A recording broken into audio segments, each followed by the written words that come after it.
All right. Hey, ladies and gentlemen, all across the globe, welcome to another time with Miriam and Deon. Ladies and gentlemen, we'll give you some more information about them quickly here, but I am so excited about them being with us today. Hey, our discussion today is going to be on the global discussion on mental health and illness and the solutions. And Deon and Miriam are coaches. They are certified coaches from Australia and from Norway. We have Mr. Roger just came in on as well. So we're excited about them being with us today. Hey, my name is Kevin Vaughan in the United States. So we are connected with Norway, Australia today, and we're excited about them with that. With that said, I want to release this now to Mr. Deon Dean Adams, one of our top coaches on the planet. Deon, thank you so much for being with us today, my friend. Yeah, thank you, Kevin. We run this each week. It's important because around the world, mental health is becoming a really big issue. I only just had experience a little while ago with someone and ended up in a very deep conversation about trauma. Tonight, I really want to emphasize how we deal with it after they've left. Because it's important that we stay grounded so we don't absorb what they're feeling. Evening, Patrick.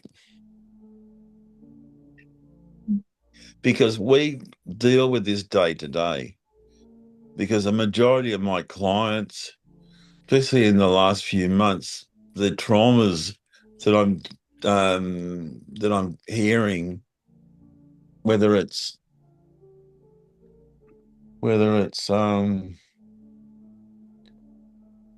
physical, mental, emotional, whether it's from family abuse, sexual abuse, from accidents or whatever is wrong, or even past life trying to travel through space and time to the current physical body. Because we all deal with traumas differently. Some bury it and then until something triggers it. Might be a smell, a sudden sound like that, or a gunshot in the distance, or a car backfiring. Even the smells of perfumes, cigarette smoke, numerous things can trigger traumas. And what quite often happens is that these traumas are so deep. Unfortunately, with a lot of today's psychiatrists and psychologists, they get the person to go into the trauma, but then they go, oh, your hour's up. Oh, come and see me in a month or week or whatever. And they're still deep in the trauma, and then they end up on more medication or worse. The work that Miriam and I do and have done for quite some time now is you find the root cause, the gestalt of what's really causing the trauma. And this last week and then again this afternoon, I sat with someone and they just needed someone to unload and listen to because they'd held on to the traumas without having to be able to speak about it with someone where they felt safe. Because with Miriam, myself, you, you're you're basically holding space for the person. When you're holding that space for that person, that is when they feel safe. But it is an important point is that we also need to not absorb it. Because otherwise, if we absorb all this trauma and the energy that's attached to it, we can become just as traumatized. Because quite often, a lot of therapists, psychiatrists, and psychologists, and people that do our sort of work, it's important that you have some sort of spiritual practice to release that energy so you don't become the spiritual sponge. Because if you keep absorbing all that trauma, you can actually create disease in your own body. Miriam, can you please expand on what I've just been talking about, please? I think that is, like you said, that we focus on, that is also we get into life. sometimes things happen in our life.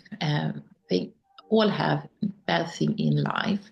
And when we focus on or thing happened before, it starts a ripple effect. It gets more into life as well. It's why it's so important to be aware what happened in our life, what happened in the past, but don't focus just on these things. Also try to figure out what can we learn from this session and how can we find a new way. Because if you don't do that, you can that is just like a track you just get down and you don't end if you just focus on these things because that will be in your mind. And so it's so important to see how can you break free from these things, this spiral where you can down so you can be able to create something new because things happen in life that happen for a reason. You couldn't be the person you are without this experience, without all this thing in your life.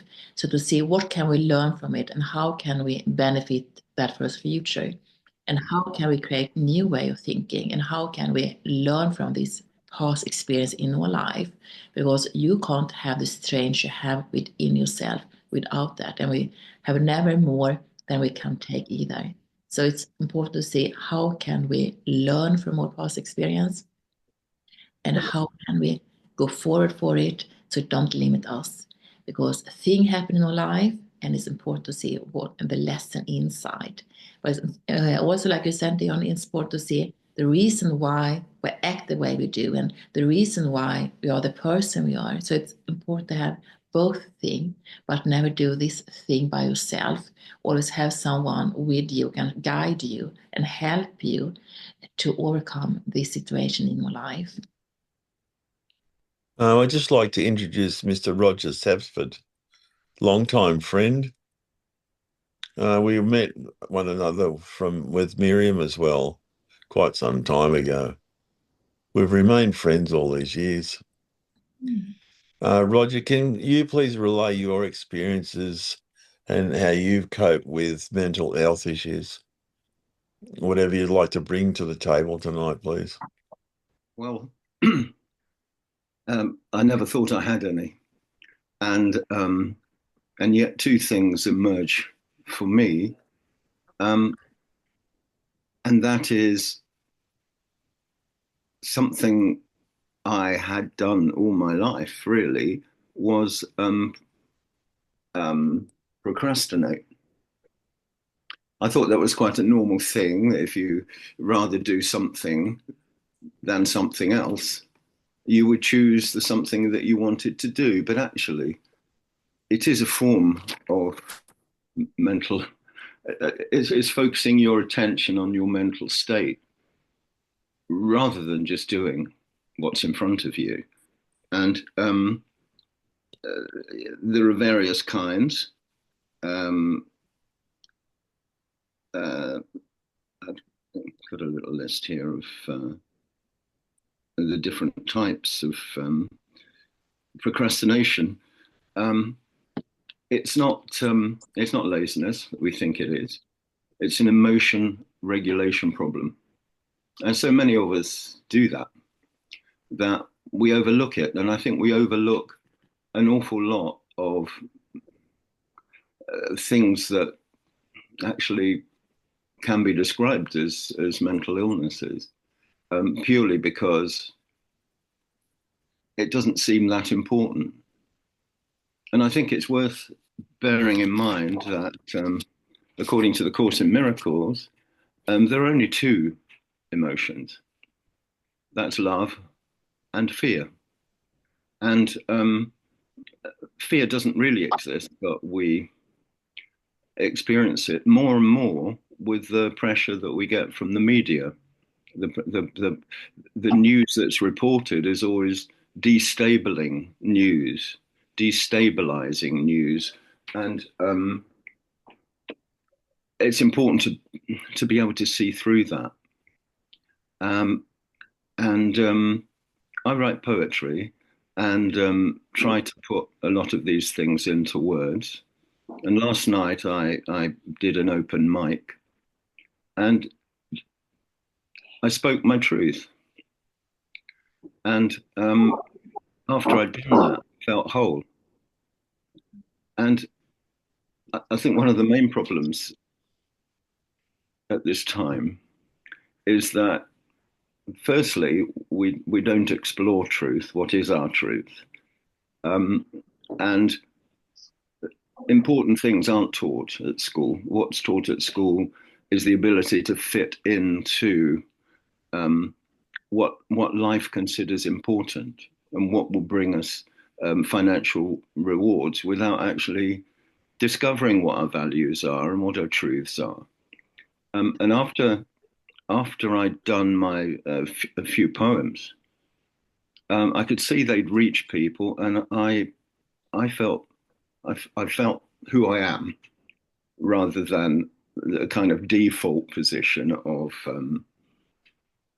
being involved, but not honestly expressing what I thought was important. So that's not taught at school. And I think the word anxiety masks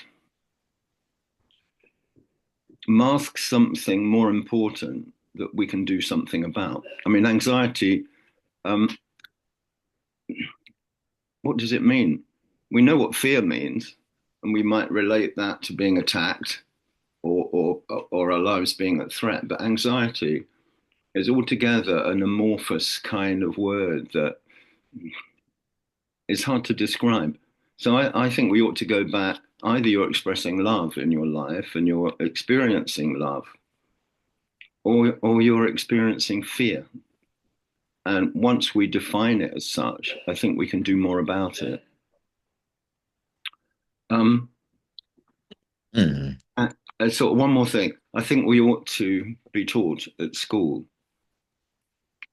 that thoughts arise in us from awareness.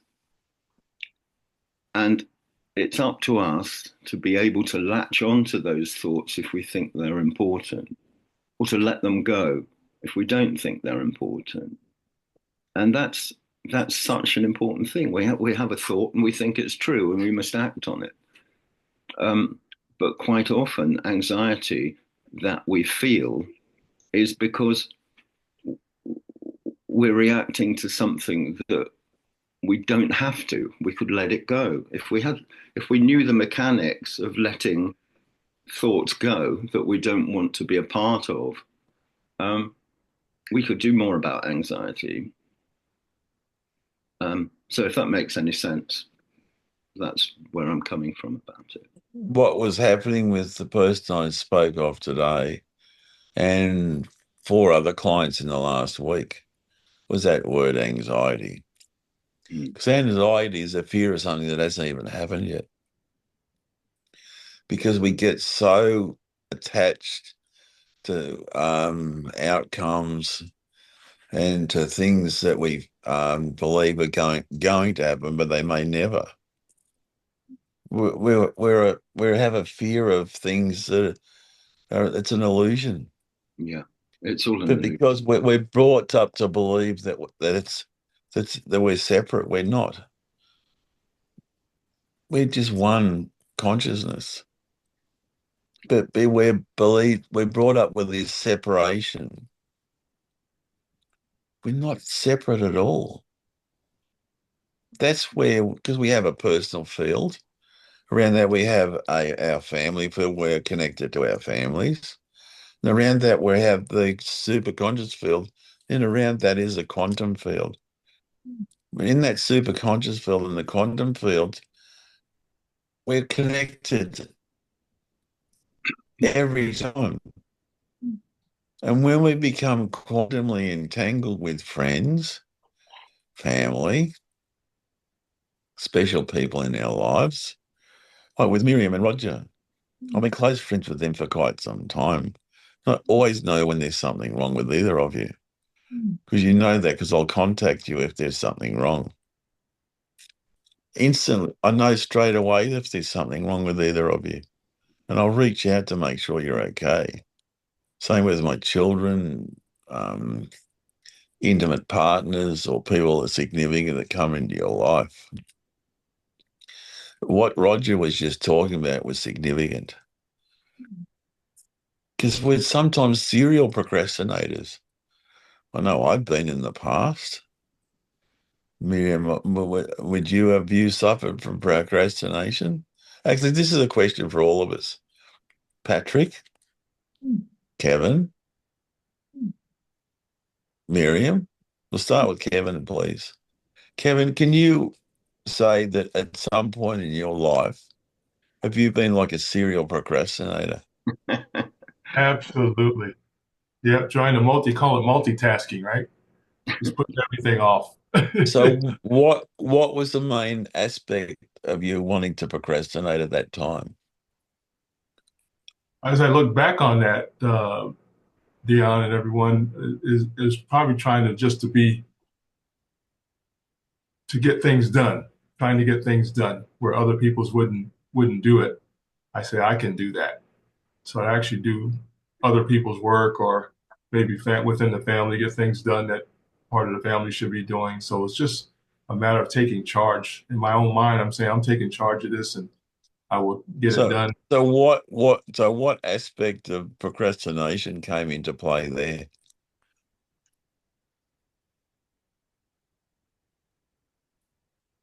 Probably Is it that you became I overwhelmed with crap? was trying to prioritize things, but I would get confused on which ones were really important, you know? So overwhelm came into it. Yeah. Yeah, I had a lot going on. A lot going on. Miriam, could you just talk about a bit on that aspect, please? Like a woman and like a divorced woman, a single mother, I can also be overwhelmed because you are used to do everything else, everyone around you. You make dinner, you are with your kids, you drive in different kind of places. They need some clothes, they need the thing in daily life to be, and you always prioritize everyone else before yourself to see that they have that they need in their life. So what happens is that you can't prioritize yourself and your self well-being because everyone have the first part in your life. And like a mother, your kids will always have this kind of role in your life that their needs will be first, whatever happened. In my life, it was like that anyway. So to see that you have important place in your life and you need to take time for yourself first to be able to help someone else, that was really a aha moment for me. And the first time I listened for this Mary Morrissey, where she told me that to be able to help someone, you first need to take care of yourself. That it's like to be in this airplane, and if you don't take your mask on your first self, you can't help anyone else.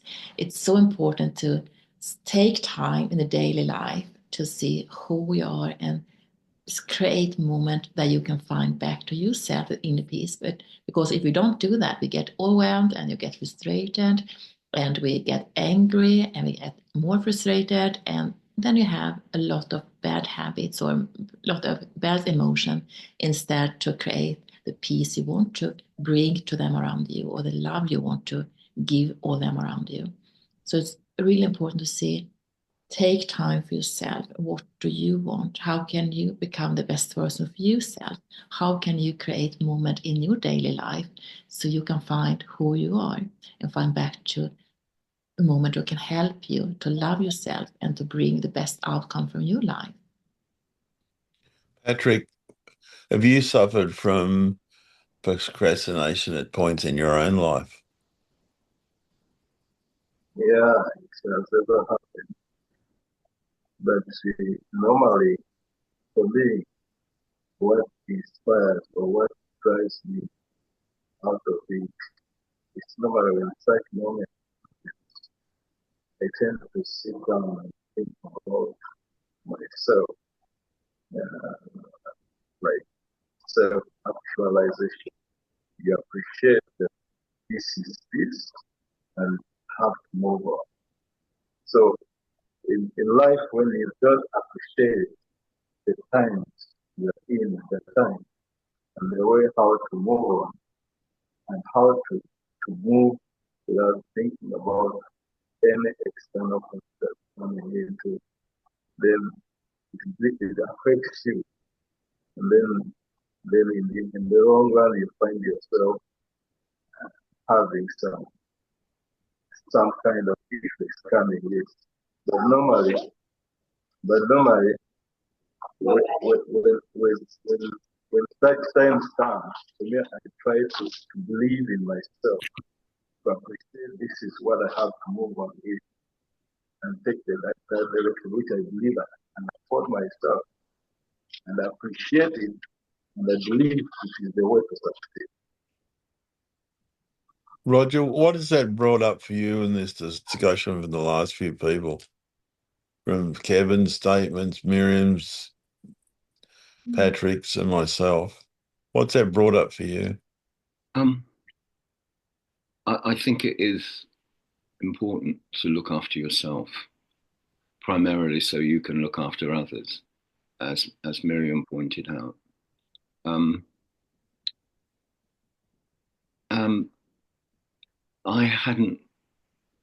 I just thought it was the way that I was. You know, I didn't think that it was me trying to overcome maybe negative emotions. And I thought, well, I mean, and then there are various kinds of procrastinators, and apparently you can now get an assessment of what kind of procrastinator you are. I mean, there's a dreamer. I was a dreamer, am a dreamer. And dreams are important, but not if you're indulging in them when you could be expressing something that you need to express. Perfectionist, that's another thing.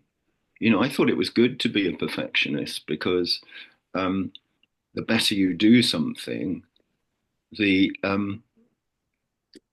well, it's better for everybody because you've done it to the best of your ability, and they might be able to benefit from it. But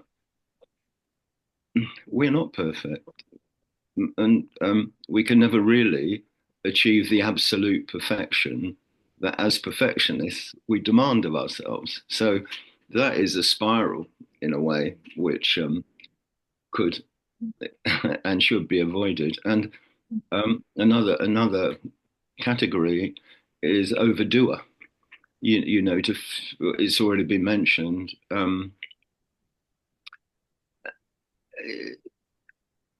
You know, we can state ourselves simply without actually thinking that we hadn't done enough and doing more and so on and so forth. But that also comes back to our perception of ourselves. And I think there's something that is a really important ingredient to this that we haven't mentioned yet. And we're going to go down a rabbit hole if I mention it, I expect, but I think it's really important. And that is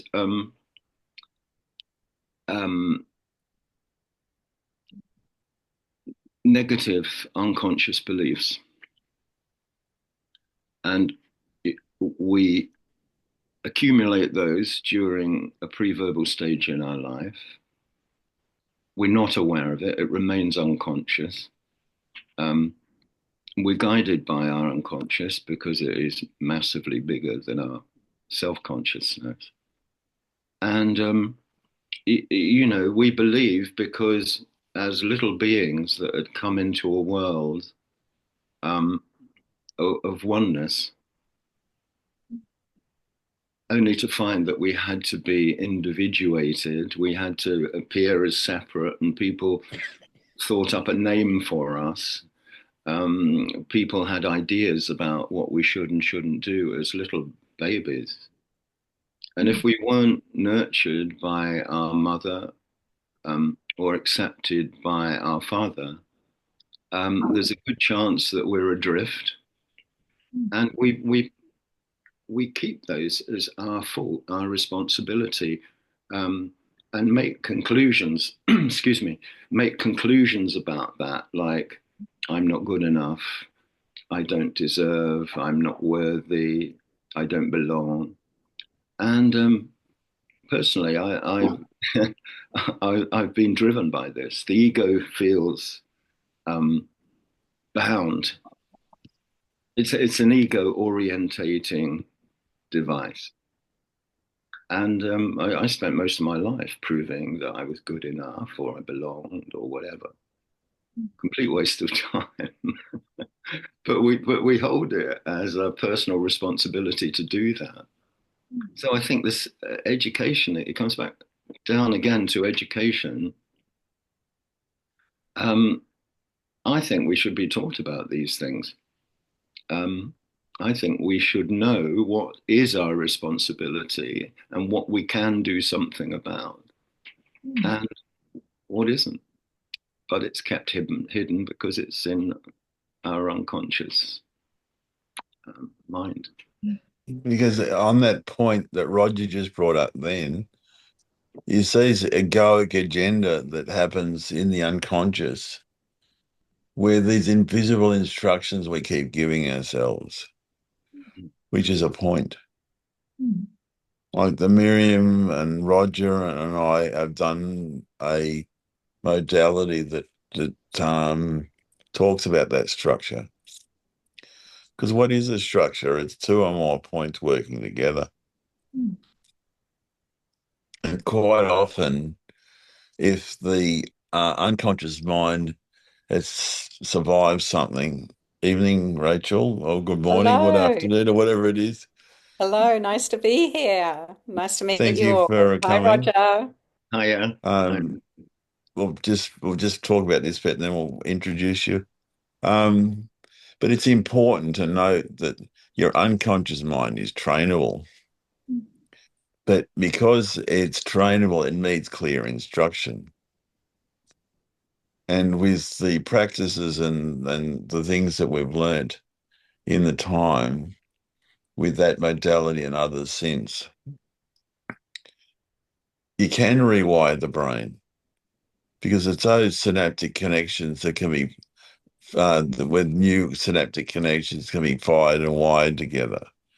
But what people really don't know is that the heart has just as many neurons in it that the brain does. And that was discovered in 1991. There's some really good examples of it on the internet. Especially Joe Dispenza's done some really good examples of that. When people learn to dance, drive a car, ride a bicycle, it's creating new neural pathways in the brain. And those synaptic connections are firing and wiring together consistently when we're learning something new. That's why quite often they say if you don't use it, you lose it. It might sound a frivolous sort of statement, but it's true. Even as people get older, they tend to do crossword puzzles or books or something of that nature because it keeps the brain active. So those synaptic connections are still firing. But sometimes what does happen, especially with epilepsy and some other things, that's from my own experience because my son's had a few turns and stuff, where the brain misfires. And that's sometimes can happen. That's where the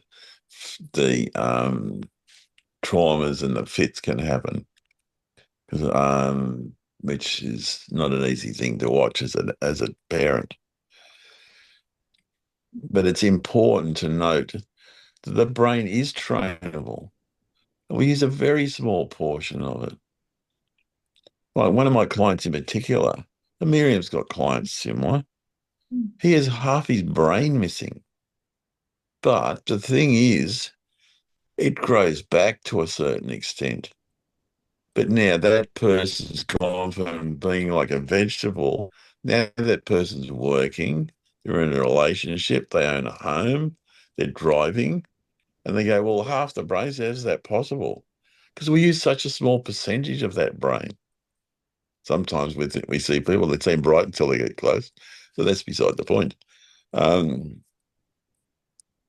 Now, we've now got a special guest tonight.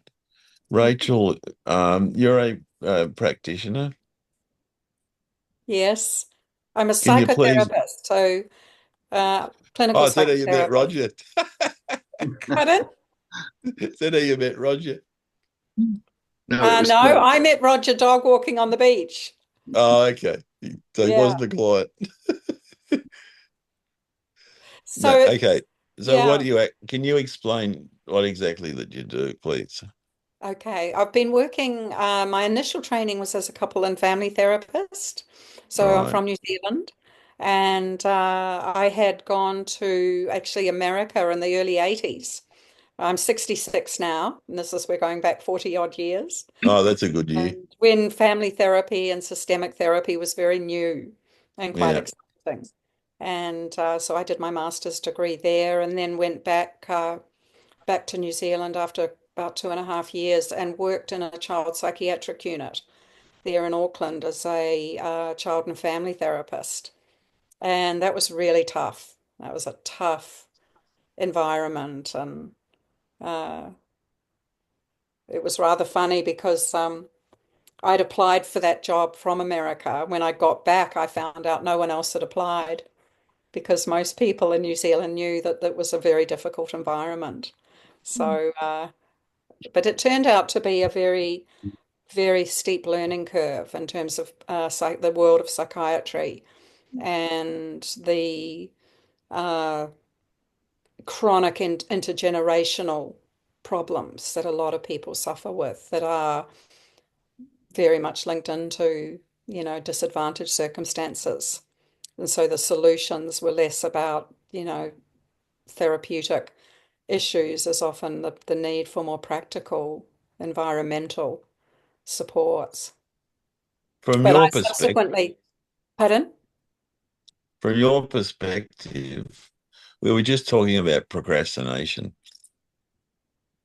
From your own practice, from what you've discovered from in different age groups, what age group would you say suffers from the most of that sort of, excuse me, type of, what can I call it? It's like a form of depression.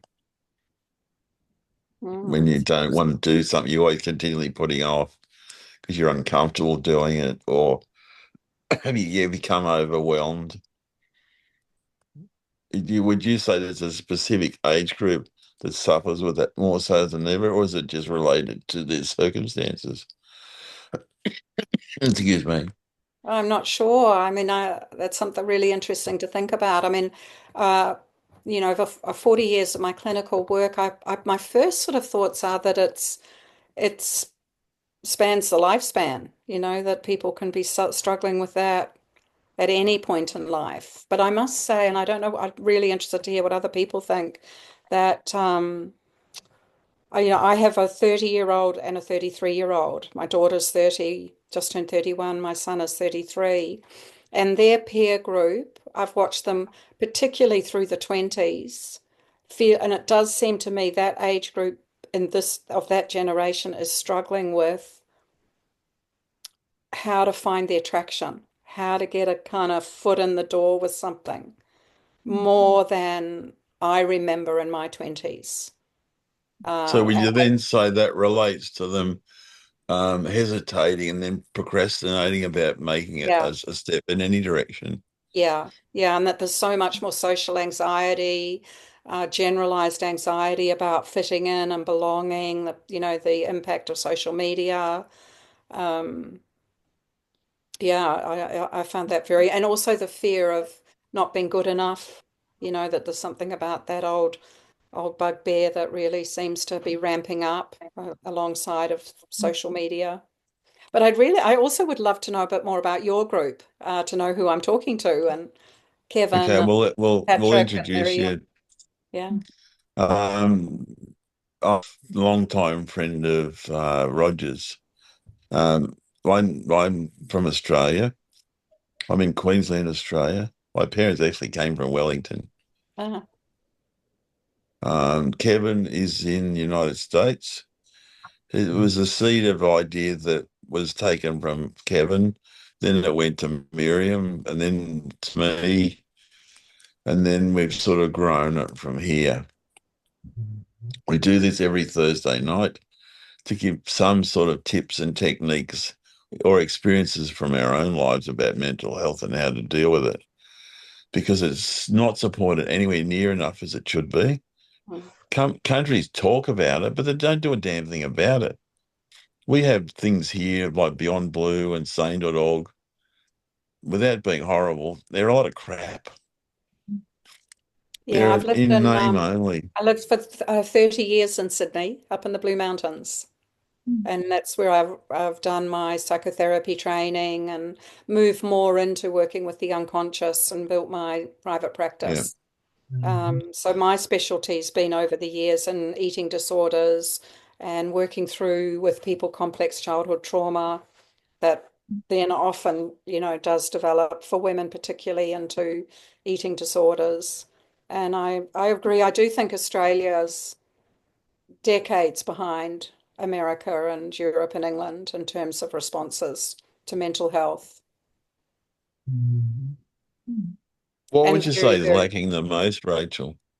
well, I do think that it's still a very, very weighted bias towards a medicalized view of mental health, which is just so the whole allied health system, in Australia, there's this allied health system where people can go to their GP, they can get uh, easily prescribed medication if they're depressed or anxious. They can get 12 sessions on the allied health system to go and see a psychologist, that's funded by the government, which is pretty much completely useless. That's not going to deal with the underlying issues. It doesn't give people enough time.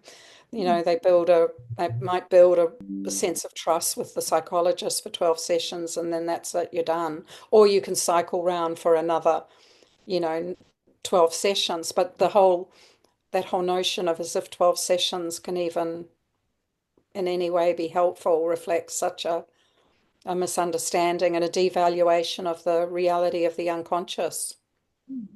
It's one question I'd like to ask you from my own experience with clients who I've had from anything from sexual abuse, physical abuse, and childhood abuses, is that I find that, especially a couple of them, the clients that come into mind, they go to these trauma coaches, and next minute they're so deep in the trauma, then when they come and see me again, I've got to spend weeks rectifying what they just got them to go into because they don't get salt or the root cause, take them into the trauma, not was what caused it in the first place. And then go, oh, bang, your hours up, come and see me again, or whatever it is. Next minute, they're even more traumatized than before they even went.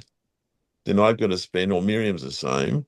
We spend then the ensuing weeks rectifying what they made them even deeper traumatized.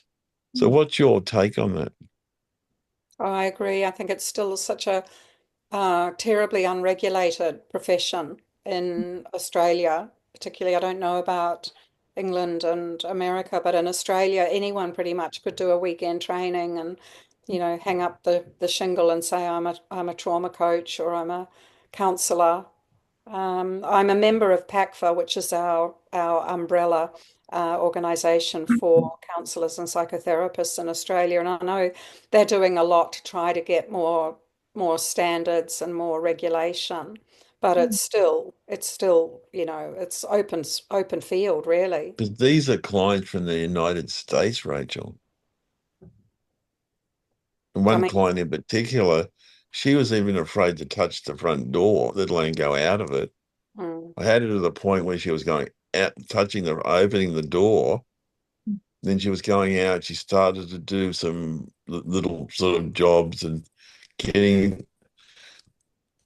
Then she went to see this trauma coach. Somebody in their family wanted to see this person. It put her all the way back again. mm. So and then I spent to spend weeks then getting her out of that to get her out of the door again. And How do Kevin, we prevent that Kevin, are from happening? you're in the States? So is this the same a bit what I'm saying about Australia? It's still quite unregulated. Well, it's regulated, but just not enough good people to help the need. Mm. It's regulated real well, but it's just not enough certified and licensed people to help and to really go deep in helping the people. That's my observation in that area.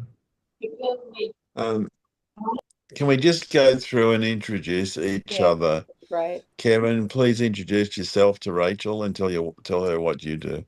Absolutely. Rachel, first of all, thank you so much for being with us on this global discussion today. Just very honored to have you today as well. I'm in again, I'm in the United States, specifically in the Atlanta, Georgia area, family man, and also too a retired engineer, and also now a businessman. Now I took all my quality assurance, quality control, and quality assurance background to turn it into a business model. So I do a lot of coaching and teaching and training in that area for business people and for personal development as well. It's just a quick overview. Lovely. Great to meet you. Thank you. Miriam, can you? Yeah. I am social worker from 1998. I've been studying word resilience. I've been working with high-risk clients, with psychosis treatment, with people who should be in prison, but they are mental sick. So help them to treat them with psychosis problematic instead. I've been working with young double diagnosis when you have both drug abuse and you have at the same time psychosis. I'm a little more coach today. So that is a little bit about my history and what I'm into. Whereabouts are you, Miriam? Did you say which country? Norway. Yeah, I'm born in Norway. Sweden. Okay. I'm studying from university in Stockholm, and I've been living in Norway the last 25 years of my life. So, Patrick, can you please introduce yourself? Thank you. I'm Patrick Baguma Patrick, clinician and a sonographer. Down here in Uganda, Eastern District of Byaarugaba, operating a clinic. So on day-to-day, we interface the elderly, the very sick, those in pain.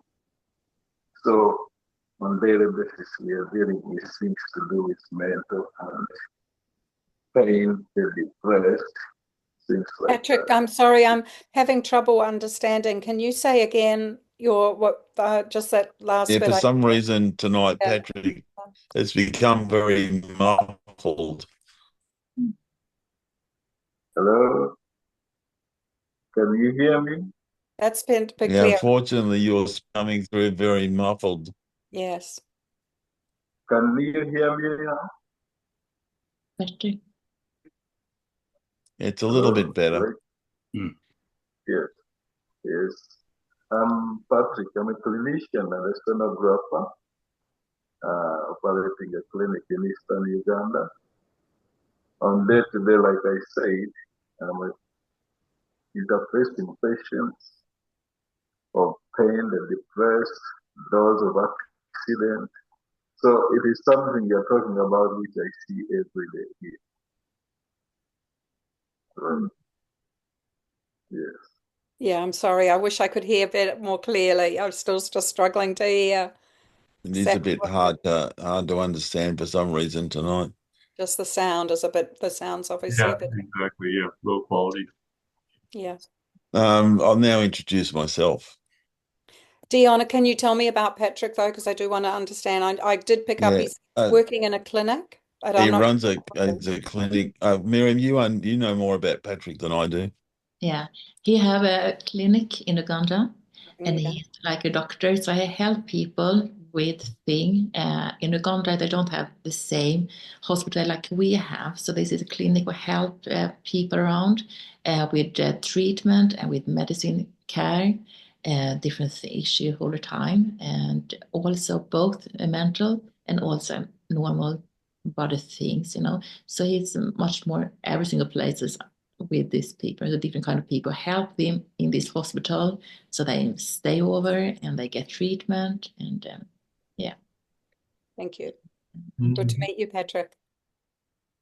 Nice to meet you. We've been fortunate enough to have Patrick come on to our calls for the last quite a few weeks now, which we've appreciated to take time out of his day to join us, because it's important that we have people from all around the world, Rachel. It's wonderful. Now, myself, this might be interesting for you. I'm a psychic sound and energy healer. Mm-hmm. I also do life coaching as well. Numerous things that I do. Some people would instrument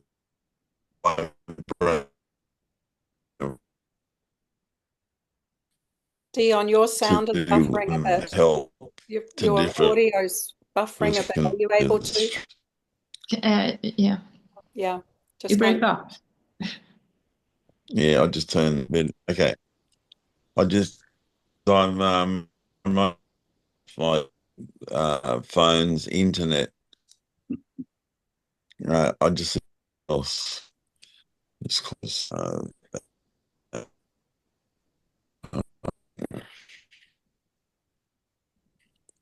Yeah, we're having Up some a few connection things. problems a little bit here, a little buffering, like you said, Rachel, earlier. Yeah, Yeah. it's okay. It's pretty That's amazing, isn't it? It's yeah, incredible, this capacity to meet. We're all around the right, globe. exactly.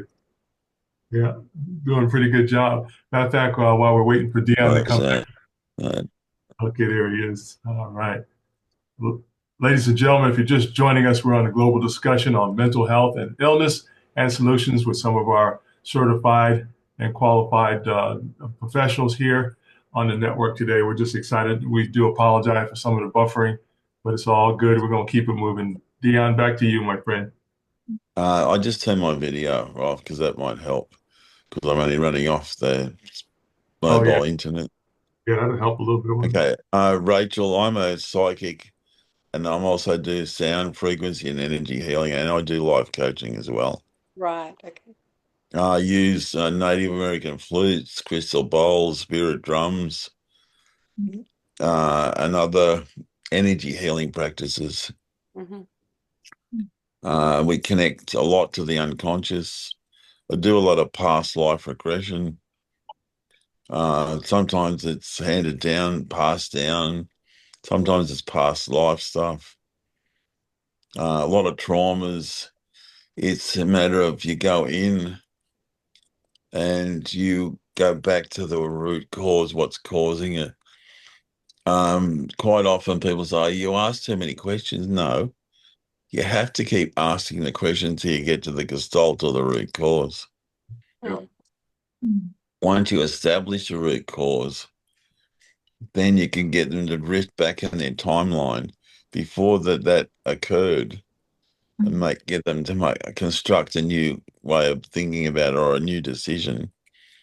And then that's some process that it's taken through. It's a very simple process in its essence, but it's also very powerful. Mm-hmm. Both Miriam and Roger and I have done this process. It's called a negative belief flip. And there's also another one that extend onto that. It's an ancestral negative belief flip. So you go back through the whether the mother or the father's side of the family, and then because it's can be a memory or a thought form that's stuck neither the mother or the father's side of the family. It could go like through Bert Hellinger's family constellations. Yes. It was discovered that when he interviewed that African tribe after the Second World War, it went back in an average of 7 generations, which gets handed down through DNA. This is scientifically proven, not woo-woo nonsense. It's scientifically proven. And it could be like mannerisms, the way they walk, even speak, sometimes deformities. That actually goes back a lot further than that. Yes, and some instances, it's even like one of the process things I do. It's called pranic healing. Not many people have heard of it because it comes from the Philippines. But What was the word, Deon? Pranic? pranic, Pranic, or pranic healing. Pranic. Okay. It's used in the Philippines in their hospitals. The doctors and nurses actually use it, which would be nice if it was used around the world. What does Because it look into? Is it part of the energy healing? the emotions, yes, it's an energy healing. Mm-hmm. Because quite often the emotions can get stuck in the chakras in the body, which are connected to the organs. Mm. And as I don't know whether you realize, but even if the organ's been removed, like say for a hysterectomy or spleen's been removed or something, but the energy of the organ's still there. And if it's been a trauma, whether it's from the operation or scarring or whatever, you can shift the energy in the organ. And that changes it, releases it. So it's not captured or causing tension, especially if the person's been abused, where they've been constantly hit, Yes, or they've been crushed by something, or say from an accident, or if it's been even trauma through birth. Because sometimes the trauma through the birthing canal can stay in the body. yeah. Because nearly every book I own is about the mind. Are you familiar with Dr. Gary Flint? No, I haven't heard of him.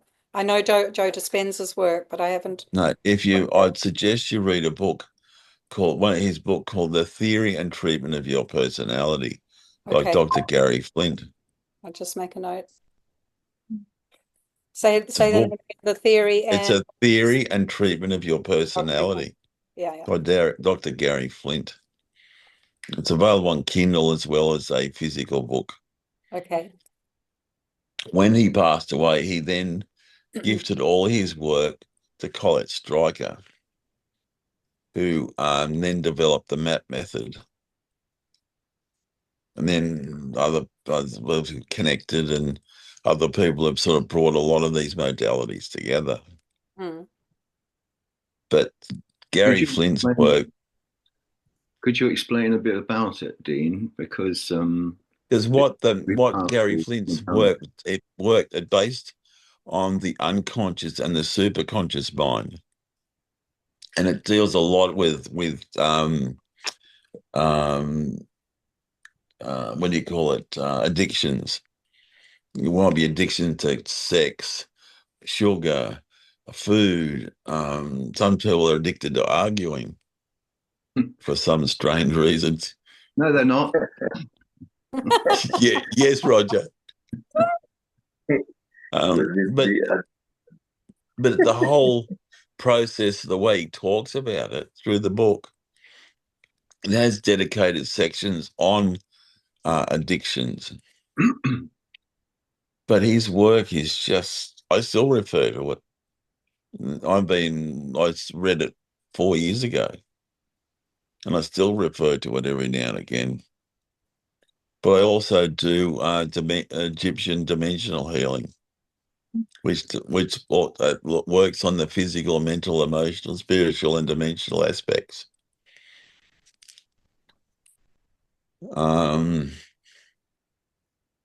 Yes, there's a lot to it. Sounds like you've got a very interesting and diverse sort of range of modalities that you're drawing from.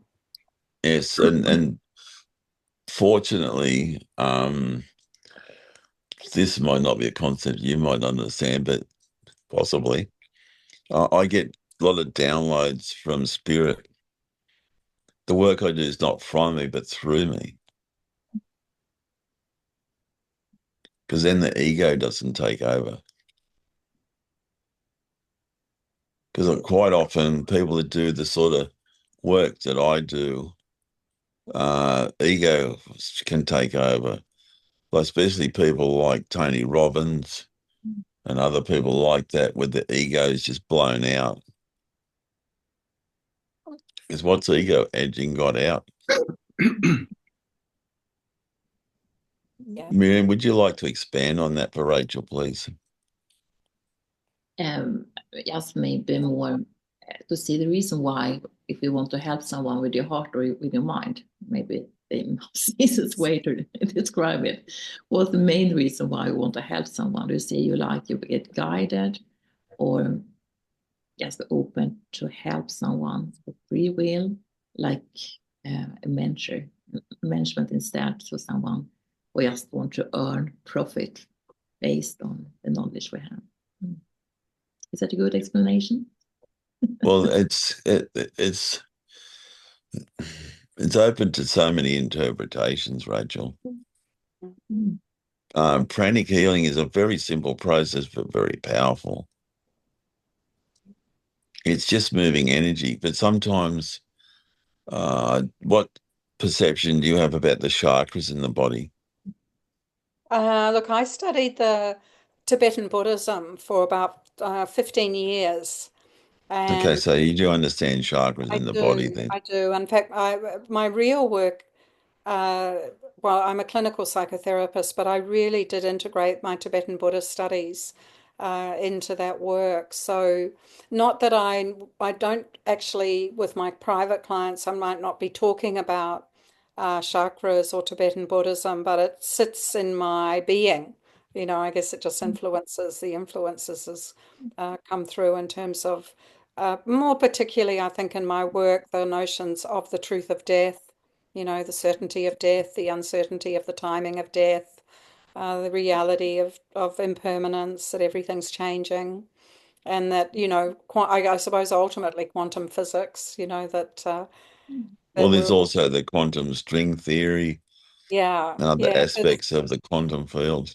Yes. So I'm probably not as, I'm certainly probably not as expert From knowledge. your experience and from that, how many chakras do you believe as the most common? One, two, three, four. I think about seven. I think there's seven. That's most people believe there's only 7 or 8, but there's actually 13. Is there, right? As In I say, total, in the for body, you. there's 147 Wow.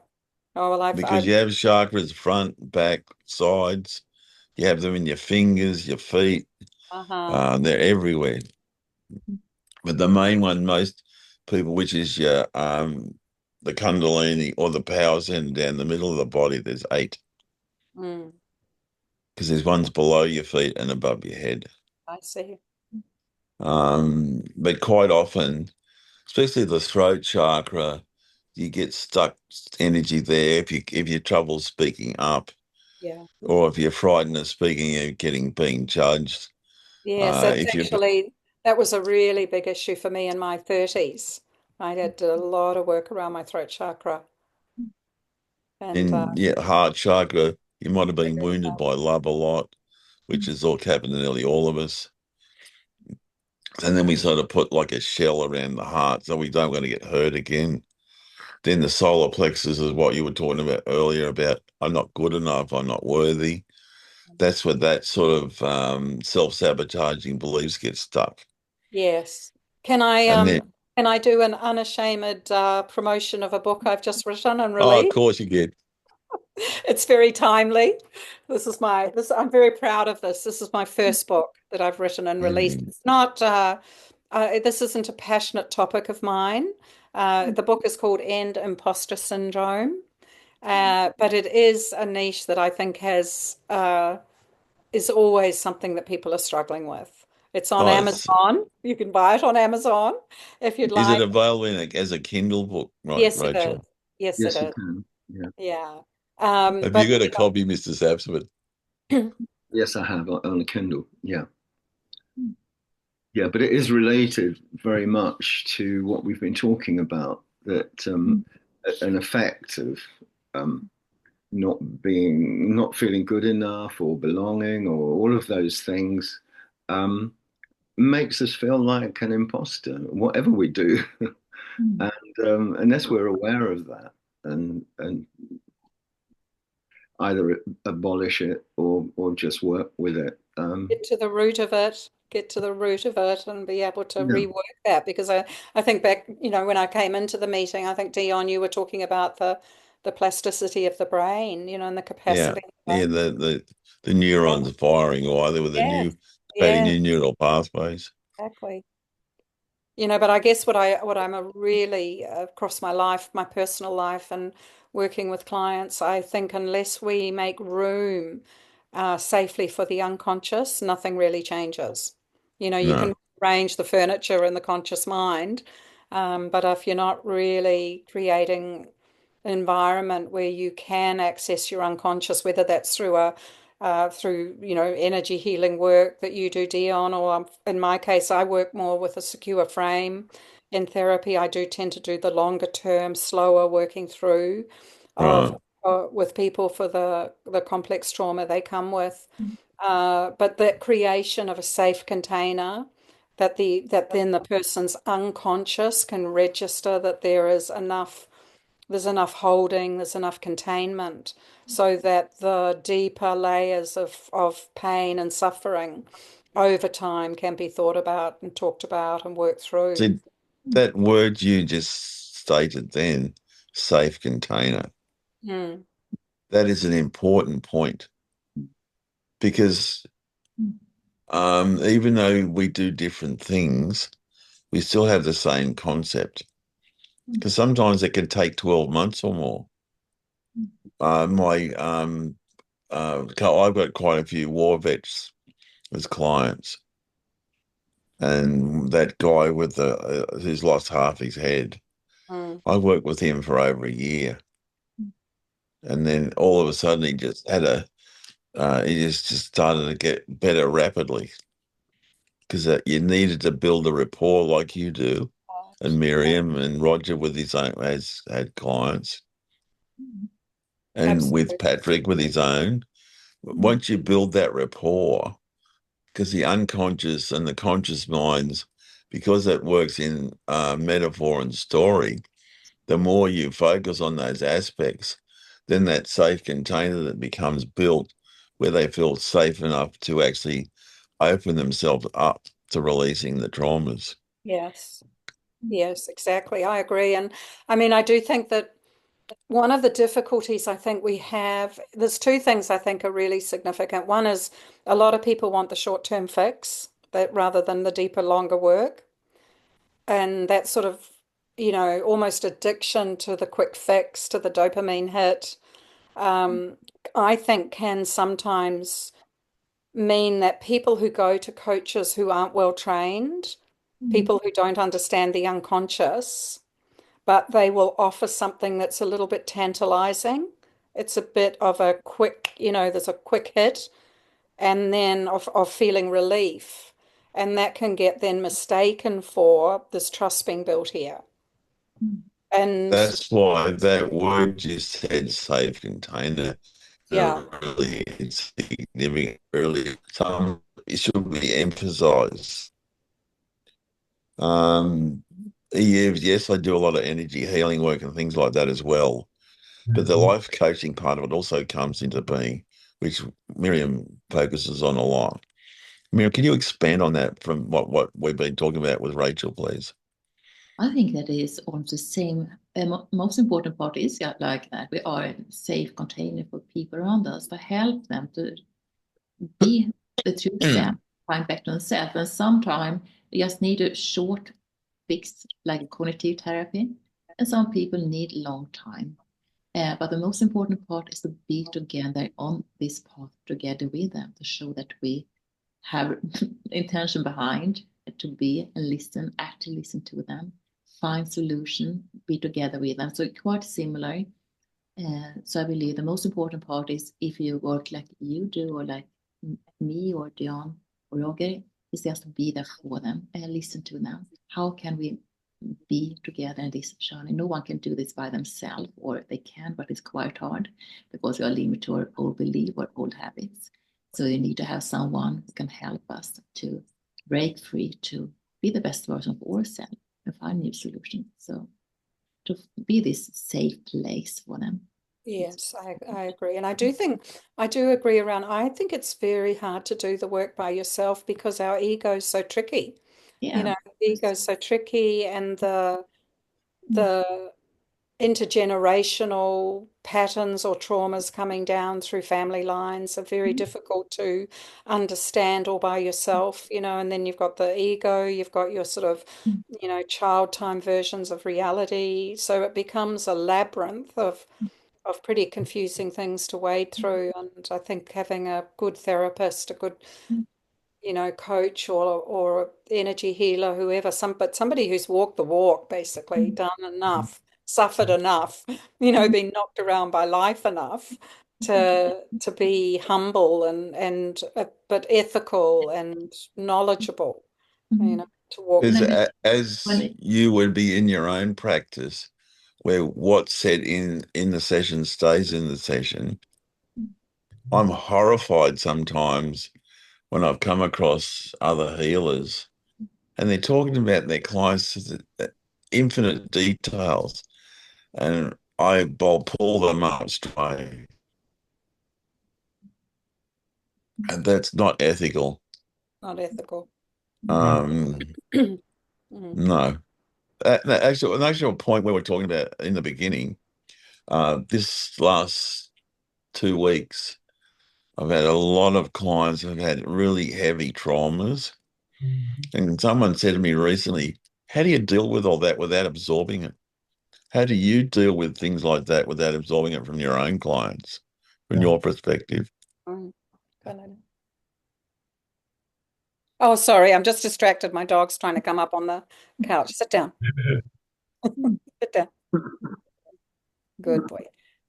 Sorry, Deon, could you say that again? When you have a lot of traumatic clients coming through, say in a 2 week period, how do you not absorb it? So my practice, I really have specialized in two things, couple therapy and the longer term working through with people with complex childhood trauma. So I don't do a lot of short-term work. It's pretty rare that I'll do, a short term, which means that I credit this to part of the training I had, which, I felt was really excellent.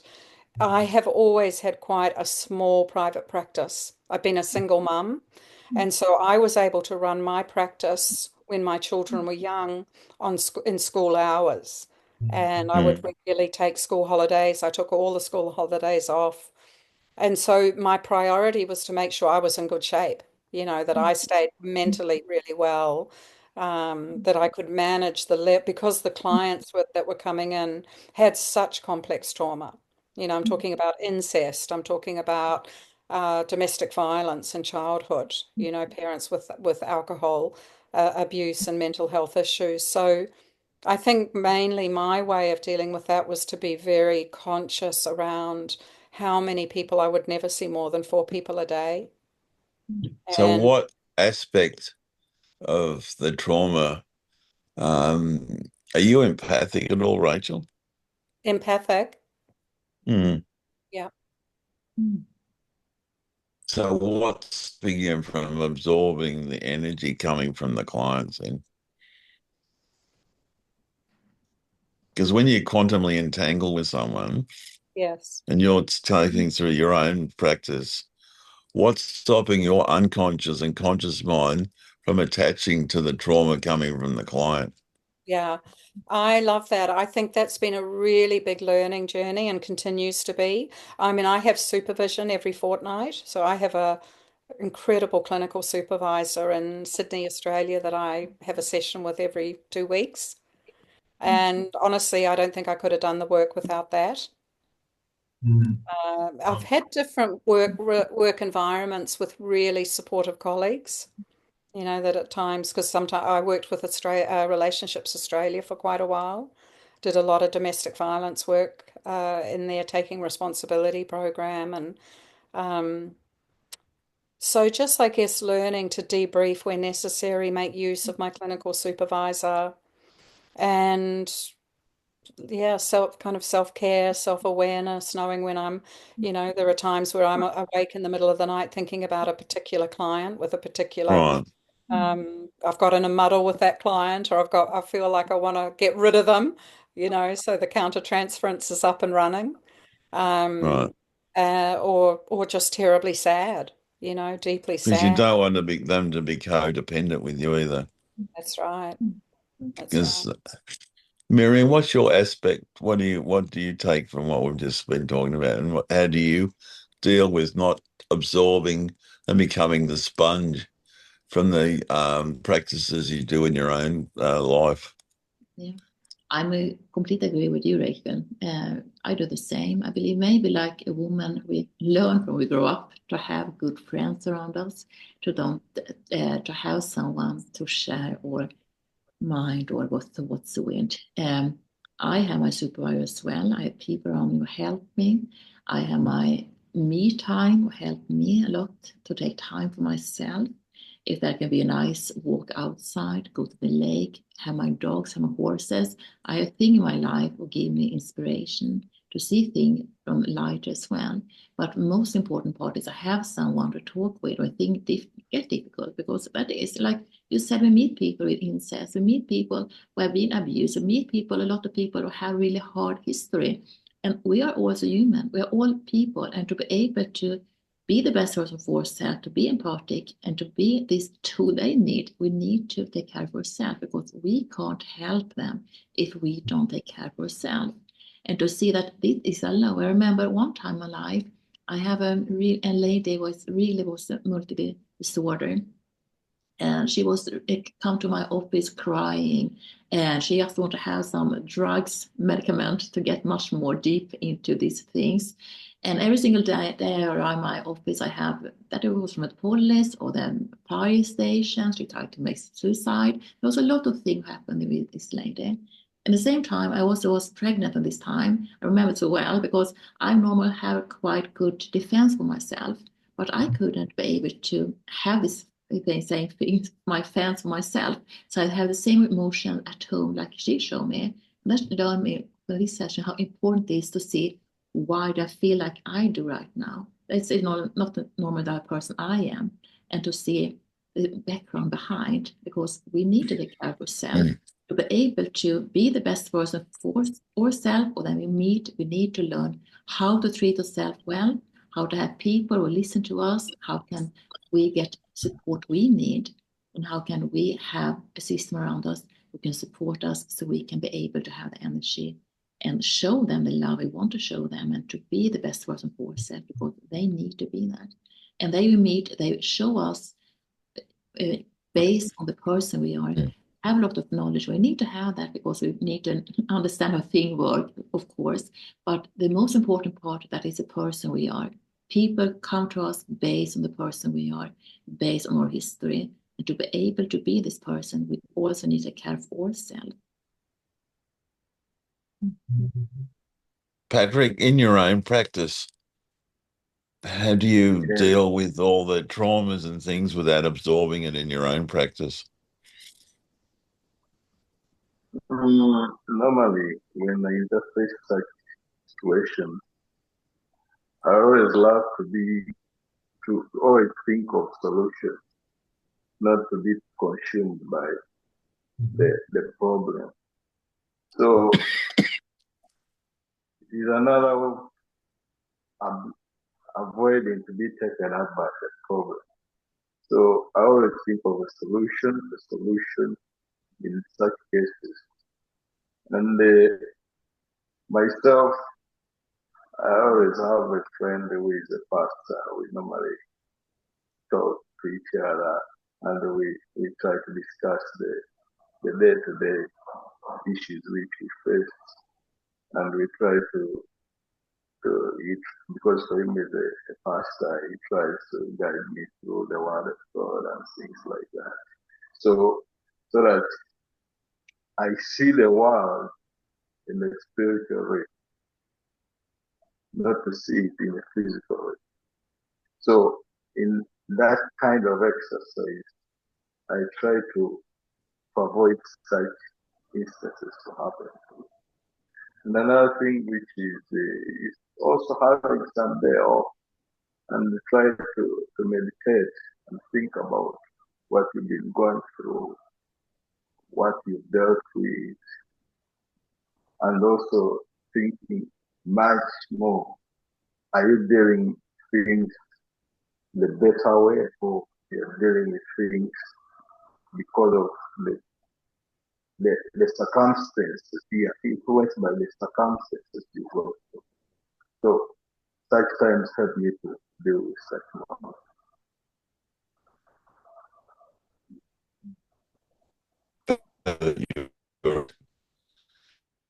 I don't know whether it goes right. In my own life, I'm up at 4:30, 5 o'clock. I swim in the ocean. Then I do what's called qigong, which it builds the energy bodies, which is important when you do energy healing. But at the end of that exercise, we do what's called the inner smile, which you become very quiet and peaceful and become sort of at one with yourself. Because the one truth is love. Yeah.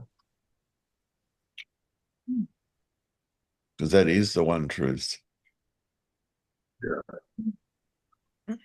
And in amongst all that is a breathing exercise. We always start off with a breathing exercise, and it's important. And then swimming in the ocean cleanses any negative energies that might be clinging to you because of the minerals and the salts in the ocean. I've been doing this for quite some time now, because I'm up at 4:35 every morning. But it's interesting how, even though we're doing different things, I've really appreciated you coming on today, Rachel. We appreciate this a lot. Thank you for the opportunity. It's super to meet you all. And yeah, you're always welcome. I would really like to invite you to come back on a regular basis. that's very kind of you. I am at the moment, I've been traveling. I don't know if Roger said, but I've been traveling in Europe and England for the last 2 years. Right. 2 dogs. I brought them over with me from Australia. It's my kind of, although I'm continuing to see clients on Zoom, but it's sort of fulfilling a lifelong dream I've had to spend and live more over in England and Europe. It's been amazing. But one of the realities of that does mean that I am moving around a bit in different times. If you have the opportunity, just reach out. You've got my Thank email. you. That would be wonderful, Deon. I'd appreciate that. It's a very kind We're offer. trying to get as many variables and different types of basic skills and abilities of basic sort of to help people travel through this traumatic energy that we're moving through. But this last 12 months has been about last year was an 8 year. It was about massive changes. I know in my own life there's been massive changes. And this year it's just hang on to your hat. Because on the 25th of this month is when all the planets are in alignment. And this is the first time, I don't even know whether it's even happened before, but it's been a hell of a long time, even if it has. And anything that you want to manifest, there's going to be so much energy from all this alignment. It's going to be massive. I'm organizing an event for where I work, because I work in an Egyptian oil and artifact store where I've got a healing room, I also do online Zoom sessions, but I'm doing more in-person stuff every day.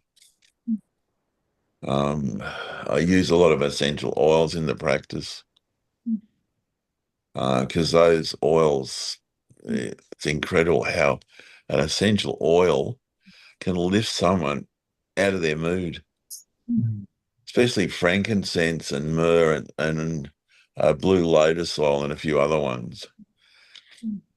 And I've incorporated Hawaiian and Egyptian oils into one product, which I'm developing at the moment.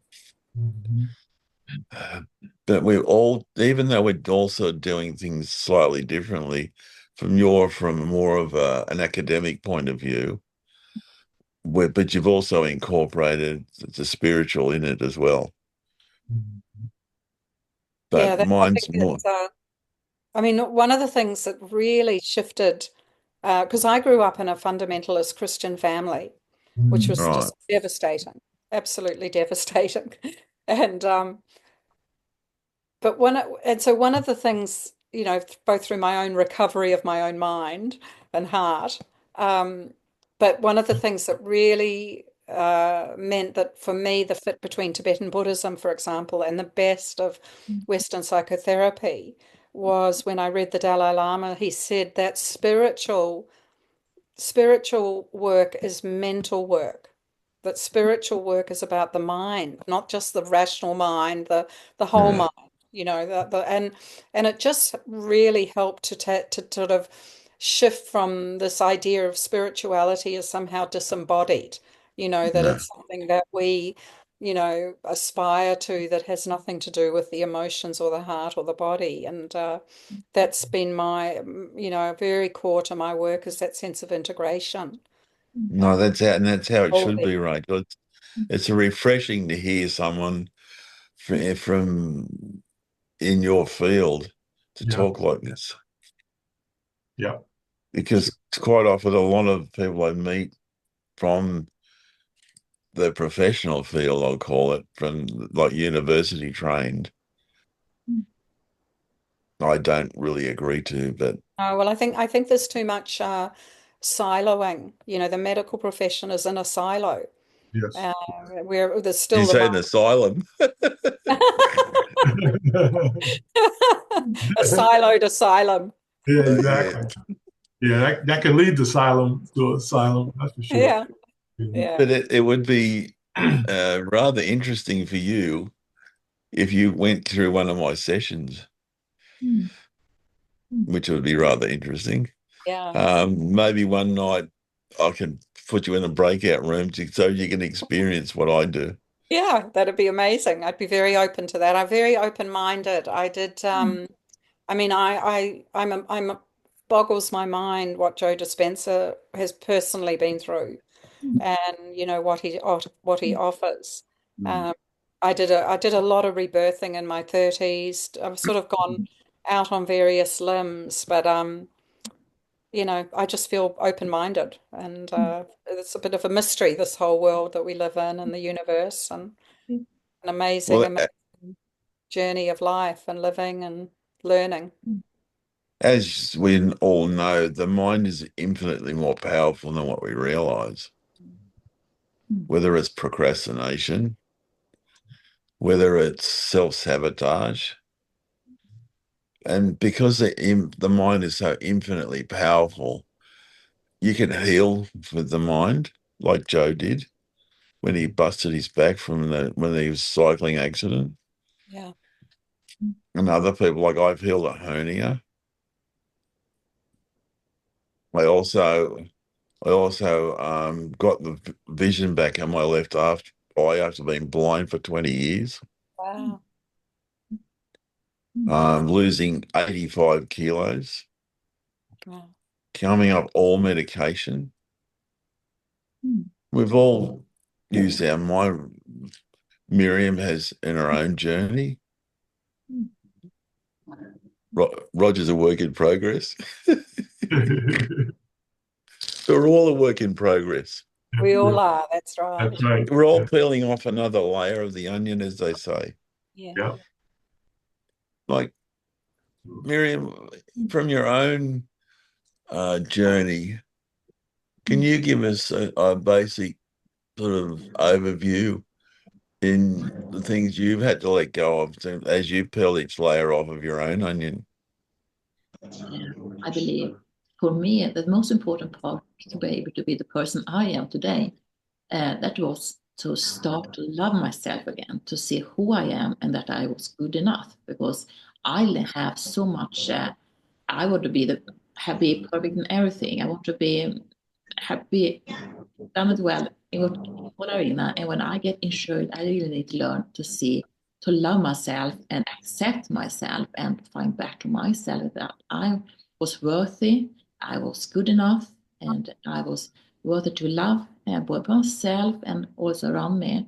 So I believe that was my most important part to see that I'm allowed to be weak and to be able to find back to myself and to start, accept myself, all part of me, and to see what the reason that also gives me everything, even if thing was quite hard at this moment, to find, accept it and see what can I learn from it and how can I see things differently and what lesson inside, and accept all part of me, to see that you don't need to be perfect, you don't need to have everything done to be able to be the person you want to and can be. So so for me it was much more about the self-awareness and self-love, faith,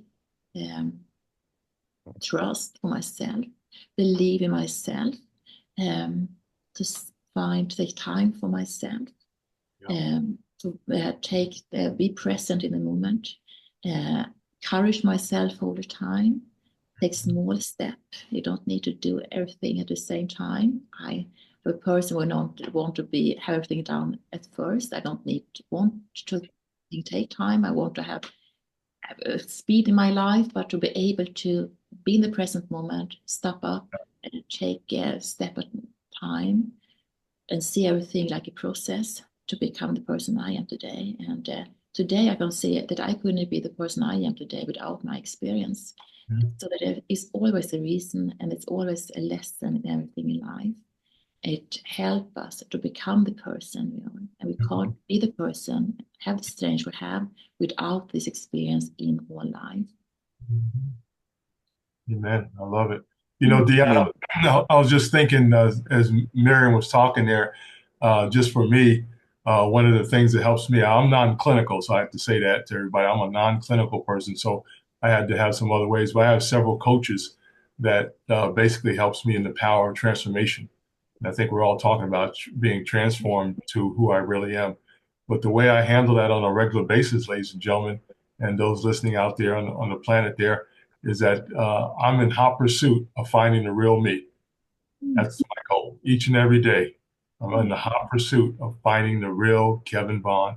That's part of the training I'm getting from my coach on the power of transformation. That's how I remember that.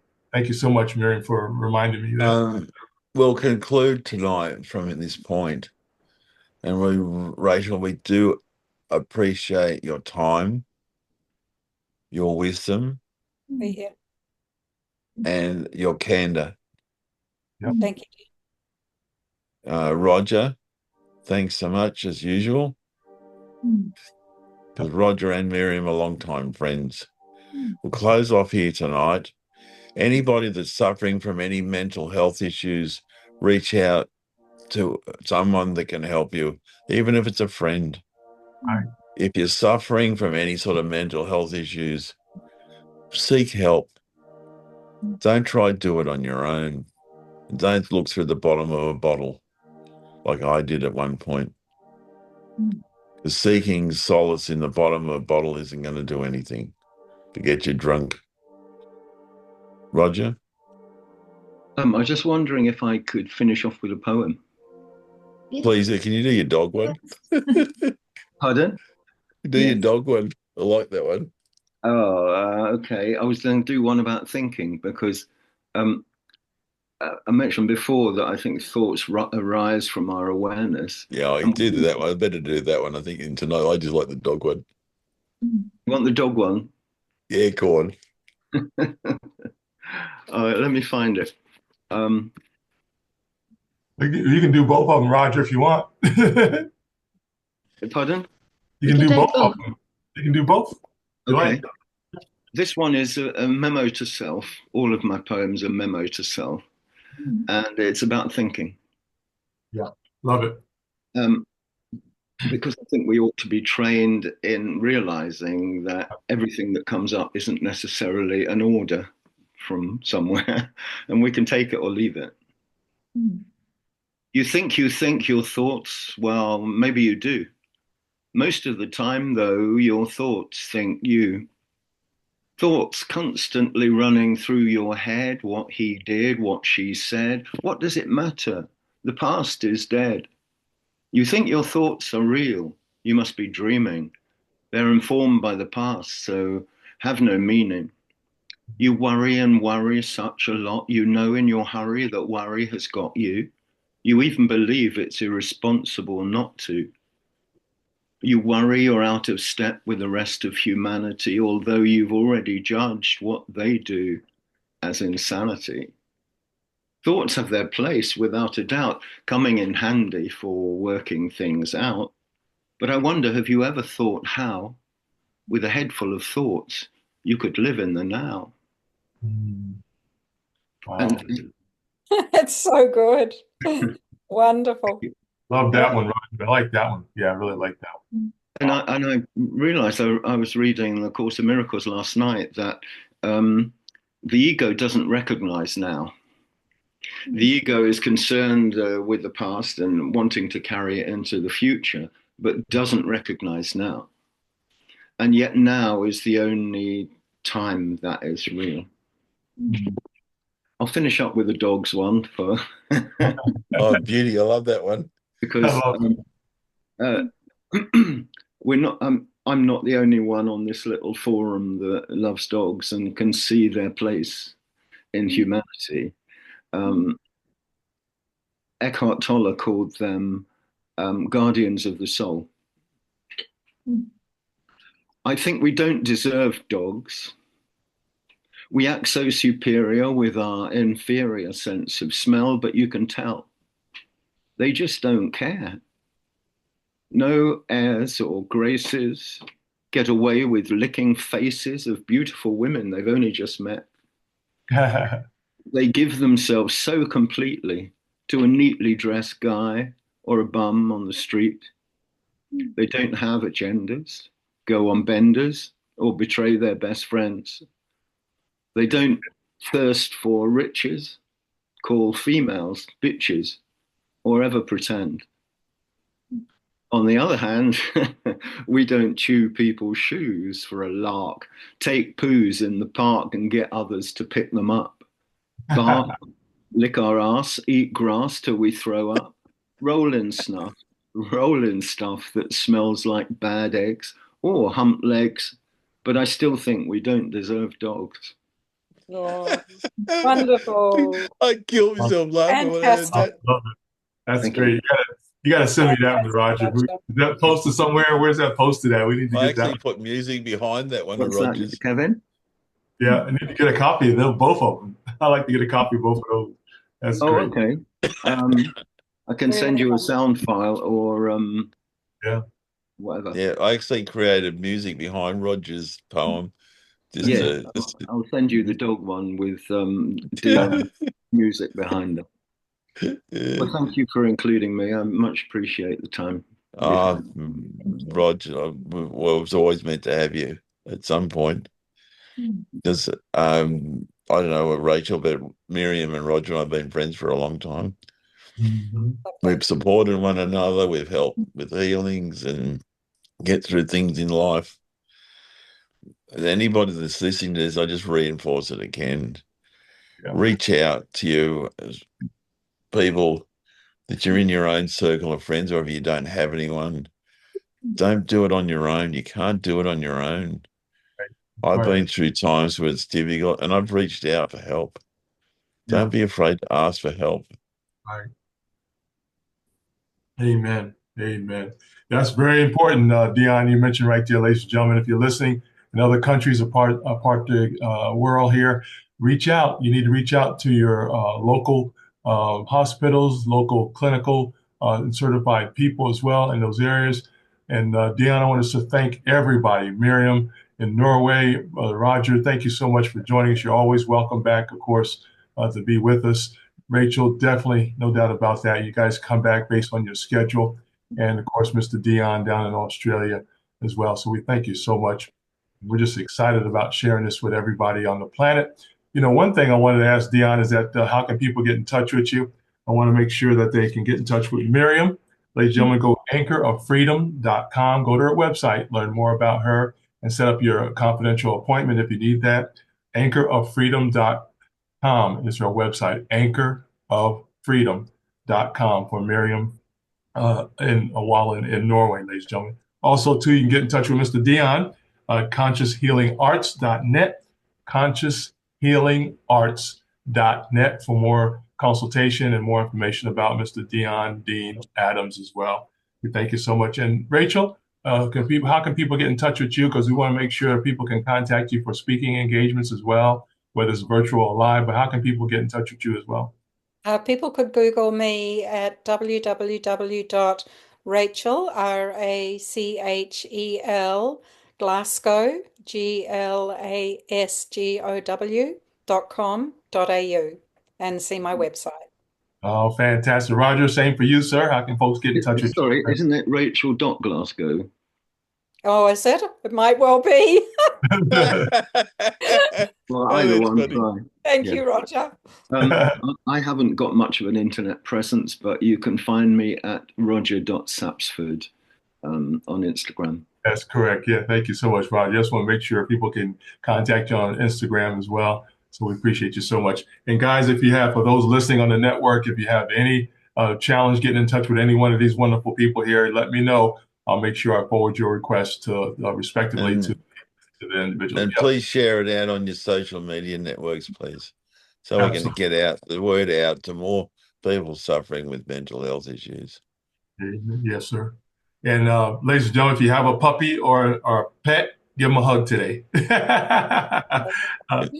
Thank you very much. Yeah. All right. Bye, Rachel. Lovely to meet you, Rachel. Thanks so much, Rog. Everybody have a great day. Thank you so much for your time. All right. See you next week, Kevin. All right, buddy. Great job, everybody. Miriam. Great job. Now, that was good. Really, tonight was really good. Yeah, that was very good today. Yeah, very good. Thank you so much. Very powerful. Guys, Miriam, have a great day. Deon, you guys enjoy your day today. Yeah.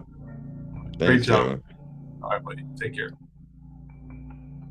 All right, everybody. We'll see you next time. This has been our global discussion on mental health and illness, but with solutions. It's so important to have the right people. They have to be certified, clinical, and licensed and so forth as well. But guys, we're very excited about that. And we'll leave you with this real quickly. Remember to always out-love, out-serve, and out-forgive each other, as my mentor would say. Remember that Jesus is Lord. God bless you, everybody. Take care. We'll see you next time on the network. Bye-bye. Have a great day. And if you got some pets, give them a hug today. Take care. Bye-bye.